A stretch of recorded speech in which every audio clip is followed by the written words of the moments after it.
Ia adalah budaku.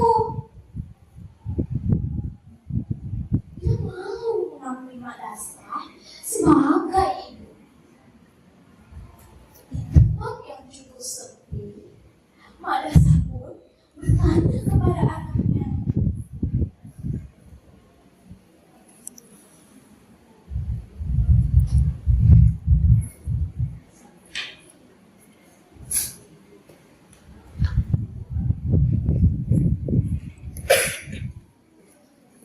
Jelita anakku, kenapa kau menyebutku sebagai pembantumu?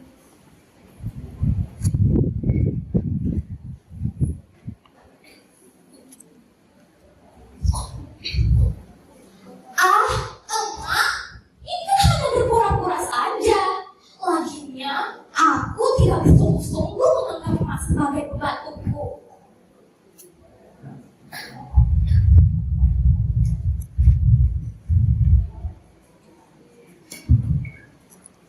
Tapi kau sudah 3 kali menyebutku sebagai pembantumu. Aku tak ingin kau mengatakannya lagi.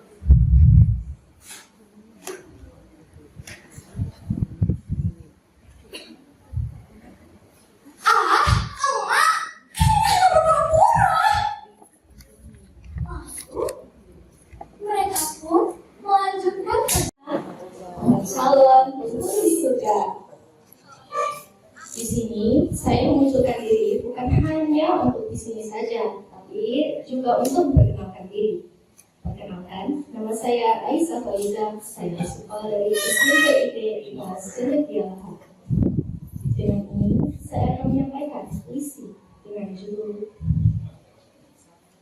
Guru, kamulah segalanya. Buat karya ini. Wahai guruku, dunia ini laksana malam.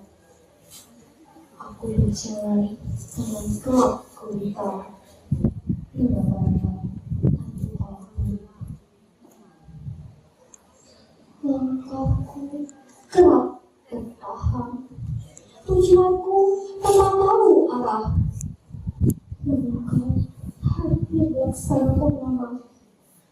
Menyingkap berat, menyimak kirai malam. Kau terangi jalanku, juga hati dan pikiranku. Guru, berikan cahayamu, mataku terbuka. Tampak jelas jalan melalui, dan mengapa tak serus dugaanku. Ada duri dan kerikil tajam, jalan menanjak, kadang kala jurang pun berliku, jurang kiri dan kanan. Guru, tampakku terluka, berdarah. Bicaraku goyah, aku kehilangan keseimbangan. Namun engkau segera mendekatku dengan kehangatan. Membimbingku dengan kelembutan, tentu kasihmu menyemangatiku. Guruku, sungguh besar jasamu, mengajarkanku dan ketidaktahuan menjadi berilmu pengetahuan. Guruku, sungguh luas lautan kasihmu. Kau didik aku dengan kesungguhan, kau pandu aku dengan keteguhan. Guruku, sungguh suci hatimu. Seluruh waktumu kau curahkan demi cemerlang masa depanmu. Bakat dan kemampuan kau tuangkan padaku. Hari-hari dari ibu dari bekerja di ladang orang lain, sedangkan Gari adalah anak yang belajar. Apapun permintaannya harus dikabulkan. Selain belajar, Gari juga pengawas. Ia tidak mau bekerja dan sibuk mempercantik dirinya saja di kaca. Setiap kali ibu dari meminta untuk ke sawah dan membantunya, Berani selalu menolak. Nah, ayo bantu ibu ke sawah. Sawah itu panas sekali. Lagi pula, nanti kulit dan juga kulit jadi kotor terkena lumpur. Aku tidak mau. Apakah kamu tidak kasihan dengan ibu, nak? Tidak, biar ibu yang tua saja pergi ke sawah. Karena tidak ada laki-laki yang tertarik dengan kulit ibu yang keriput itu. Begitulah perkataan Dani ketika ibunya meminta untuk pergi ke sawah.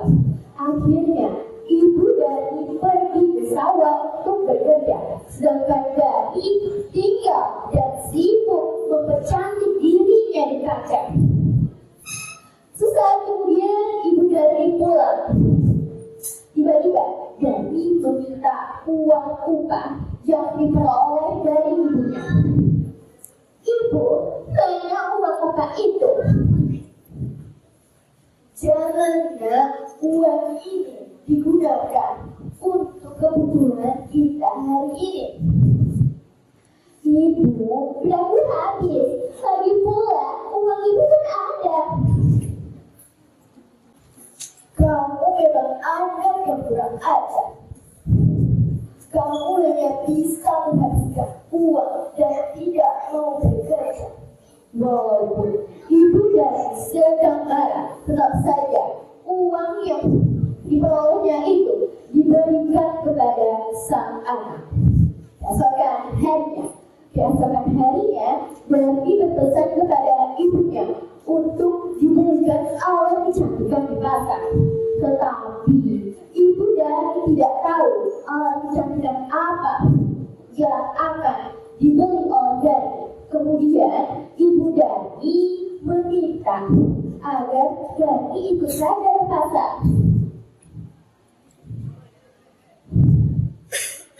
Kalau begitu, nak, kamu saja yang ikut ibu ke pasar.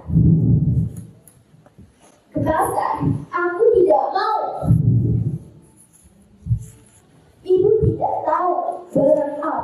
Petani yang mengambil permainan hidupnya sudah tidak terpakai. Caping dan sebuah kelapa. Dia menghidupkan semuanya. Dan akhirnya membuatnya menjadi orang-orang sawah. Kemudian menaruhnya di ladang.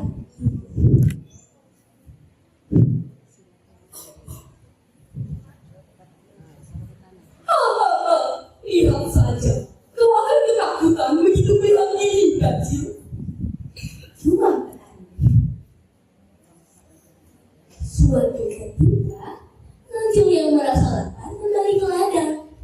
Ia ingin sekali makan timun yang sangat banyak. Di dalam perjalanan, ia membayangkan memakan timun yang enak dan segar.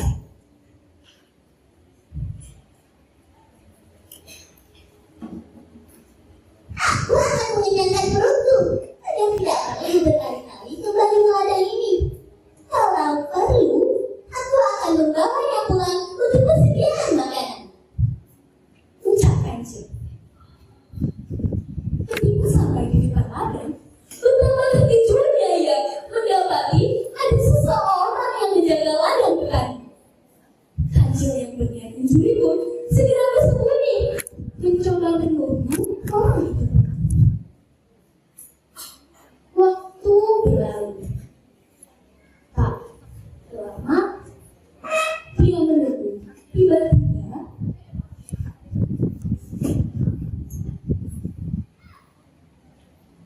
Kancil menunggu lama. Hiduplah seorang janda yang bernama Makmur. Dia memiliki 3 orang anak. 2 laki-laki, yaitu Cucu dan Uci, dan 1 perempuan, yaitu dia. Setiap hari, Makmur selalu pergi ke hutan untuk mengambil kayu bakar dan menjualnya ke pasar. lalu mendapatkan uang untuk kebutuhan sehari-hari. Tetapi dia selalu bekerja sendirian karena anak-anaknya yang pemalas dan selalu ingin bermain tidak pernah membantu ibunya. Saat hari sudah malam, Maminah merasa tidak enak badan. Setelah menjual kayu di pasar, dia pun segera ingin pulang ke rumah. Namun, makan malam sama sekali belum tersedia. Ia pun memanggil anak-anaknya untuk membantu. Sedikit pun harta warisan, sehingga untuk memenuhi kebutuhan sehari-hari, Dani dan Ibu Dani harus pergi ke sawah atau ladang milik orang lain. Apa itu? Jangan, Nak. Ini digunakan untuk kebutuhan kita hari ini. Tapi Ibu, benarnya habis. Aku harus membeli yang baru. Kau memang anak yang tidak tahu diri. Taunya hanya meminta, tetapi tidak mau bekerja. Meskipun ibunya marah, tetapi sang ibu tetap memberi uang upahnya. Hal itu terus berulang kali terjadi. Dani juga pernah berpesan kepada ibunya untuk dibelikan alat kecantikan. Tetapi Dani